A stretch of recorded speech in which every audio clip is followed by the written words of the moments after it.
নমস্কার, গুরু কৃপাহি কেবলম। আমি অধ্যাপক ডক্টর শ্রী সুনীল শাস্ত্রী।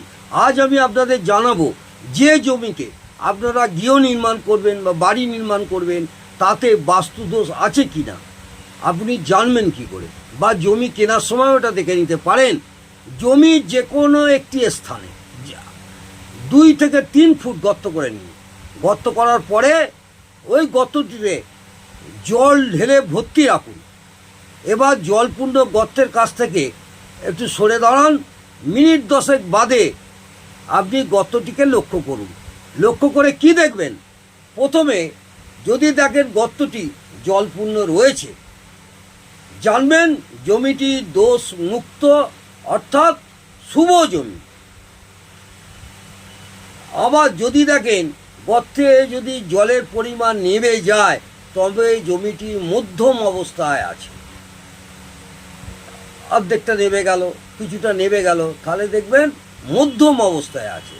কিন্তু যদি দেখেন জল সম্পূর্ণ শোষিত হয়ে গিয়েছে, শুষে নিয়েছে, তবে জানবেন জমিটি বসবাসের জন্য অযোগ্য। এইভাবে আপনারা অবশ্যই জমিটিকে পরীক্ষা নিরীক্ষা করে তারপরে গৃহ নির্মাণ করলে অনেকটাই গৃহের পক্ষে শুভ বলে মনে করি। আপনার বাস্তু জমিটি কি বিষমবায়ু, ত্রিভুজাকৃতি কি ডিম্বাকৃতি, এটাও জানতে হবে।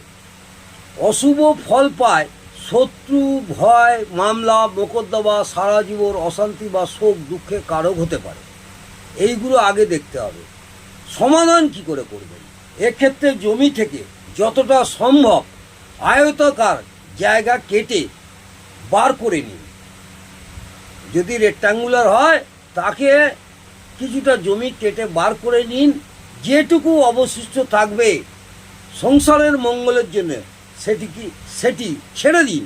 গৃহ নির্মাণের পর গুরুত্বপূর্ণ সকল প্রবেশদ্বারে মাঙ্গলিক প্রতীক এবং টাইলস বা স্টিকার লাগান।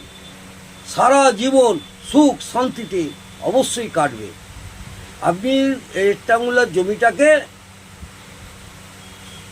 কিছুটা বাদ দিয়ে চৌকো আকৃতি করে তার উপরে আপনি যদি গৃহ নির্মাণ করেন তাহলে খুব মঙ্গল হবে।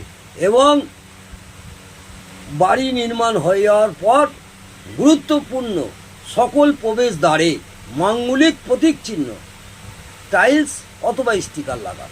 দেখবেন আপনাদের গৃহের মধ্যে সুখ শান্তি সমৃদ্ধি অবশ্যই বজায় থাকবে। নমস্কার, জয় মা তারা।